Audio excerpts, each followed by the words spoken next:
Vegas for the start of training camp, and we're getting ready for the Olympics in Beijing. We're going to head to Beijing.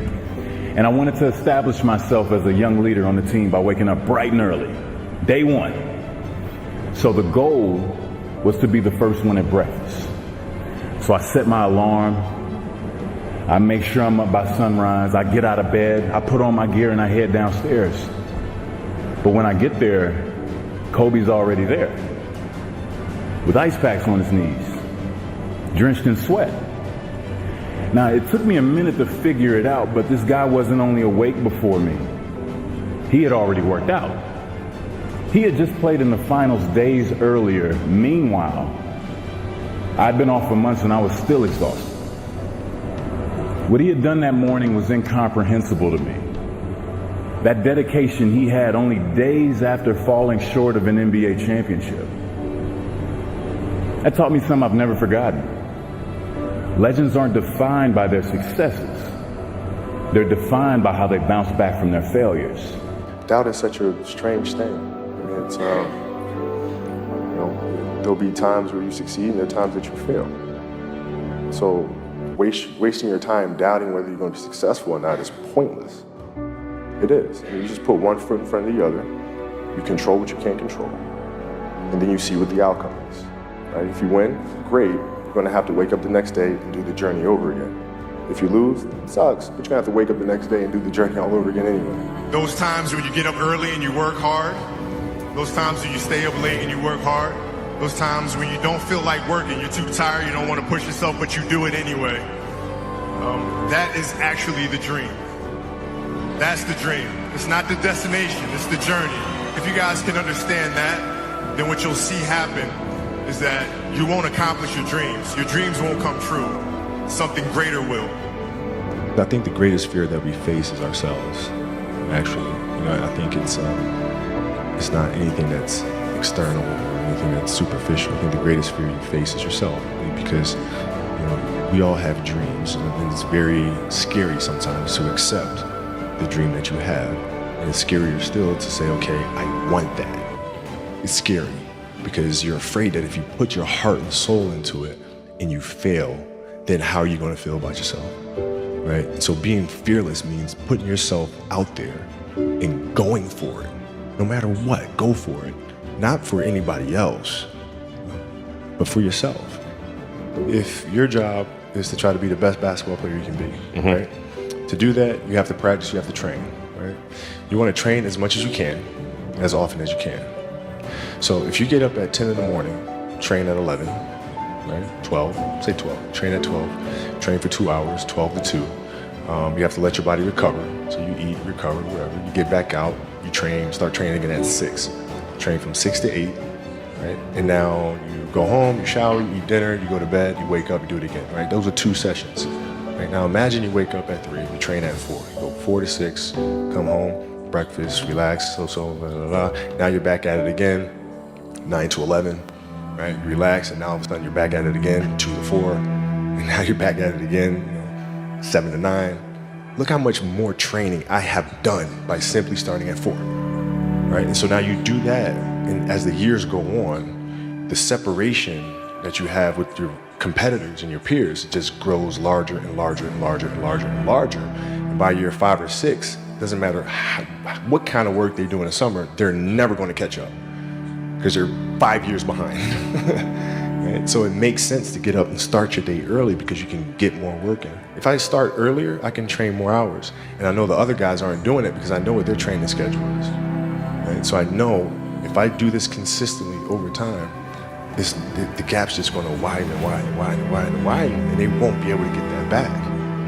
So to me, it was just common sense. I'm like thinking, how can I get an advantage? Oh, start earlier. And this was right after that playoff game. We flew back to LA that night, and I got home, it was probably like 3 in the morning, and I went down to the high school, which is down the street from our house. And the janitor let me in the gym, and I shot all day. All day. I mean, all day. And I didn't leave the gym. I just kept shooting and practicing. And I got a chance to let out the steam of disappointing my teammates and millions of fans. I got a chance to let all that out instead of bottling it up and envision that moment over and over and over and over and over. That's a huge something for me because I felt like everybody had written me off after those airballs. You got a lot of people playing their hard-earned money on watch you perform.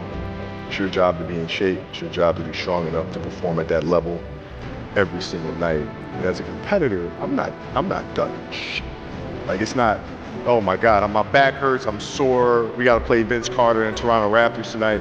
We actually had this happen. We had a game against Toronto in 2000, and Vince was tearing the league up. Her back was jacked. Like, the perception of that, like, what? Kobe's missing the game against Toronto, Vince Carter, because my back was really spasming. But people will be like, what? Oh, he's ducking Vince. Excuse me? No, I don't think so. So I would be in the layup line like, okay, there's a lot of days where you can rest and recover. Today ain't one of them. Your back can bother you any other day. That shit ain't bothering me today. He gonna have to see me today. Yeah. Oh man. Yeah. A lot of the kids that I was playing against were inner city kids. Right. And so they're looking at me as if, okay, this kid's soft. Right? He's from the suburbs of Philadelphia. His father played in the NBA, played professionally. He got it easy. Born on second, all this other stuff, right? And so they felt like they could try to be physical or try to intimidate me and do all this other stuff, which they couldn't, right? But now I'm saying, okay, well, you're trying to attack me. How am I going to attack you? How can I mentally figure out ways to break you down?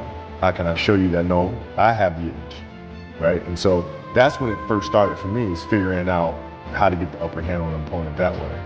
And what would you do to mentally break people down then? We used to have an All-American camp that I used to go to. At the time, when I first showed up, I was a sophomore. And one of the things I would do is, while everybody would be at the cafeteria, eating and doing all sort of stuff, I'd just go back to the gym. I'd go back to the gym. They'd be resting, and they'd see me leave, right? But now you're in a tough position. He's like, okay, I want to be like, I'm following the kid who work out. But I mean, he's working, he's up early, he's doing all this other stuff. So that was my way of showing them, yeah, I may be in the suburbs, but you're not going to outwork me. Wow. And I'm mentally going to. Did someone teach you that? Or was that just a thing that you decided, like, I'm going to get in people's minds? I think it's just figuring out ways to be better. Well, what does losing feel like to you? It's exciting. Why is it exciting? Because it means you have different ways to get better. There's certain things that you can figure out that you can take advantage of, right? Certain weaknesses that were exposed that you need to shore up, right? So it was exciting. I mean, it sucks to lose. Right. But at the same time, there are answers there. You just look at them. Because you get the information from losing more than from winning, probably. Yeah. I mean, the answers are there when you win too. You just have to look at them. Yeah. Right. So it's a constant process. It's exciting when you win. It's exciting when you lose, because the process should be exactly the same, whether you win or you lose. As you go back and you look and you find things that you could have done better. You find things that you've done well that worked. You figure out how did they work, why did they work, and how can you make them work again. Yeah. And but the hardest thing is to face that stuff. I think the best way to prove your value is to work, is to learn, is to absorb, to be a sponge. You always want to outwork your potential. As hard as you believe you can work harder than that. And that's what I tried to do when I first came in the league. But basketball is such a direct competition sport that me coming in at 17, I hated when my teammates would say, I get hit with an elbow. Right? Shaq would hit me with an elbow in practice. And Big Van Exel would come up and say, are you okay? What? Wow, are you okay? What the hell's wrong with you? So I always had that extra chip on my shoulder. So every day in practice for me was really trying to annihilate everybody that I was playing against. So I wanted to prove you don't need to babysit me. I'm fine, Mamba mentality simply means trying to be the best version of yourself.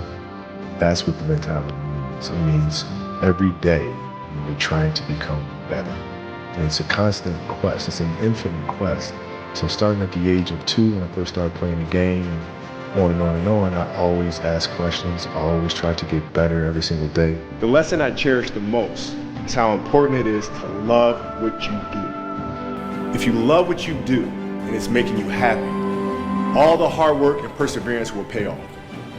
When you know you're truly giving it your all, there is no greater feeling in the world.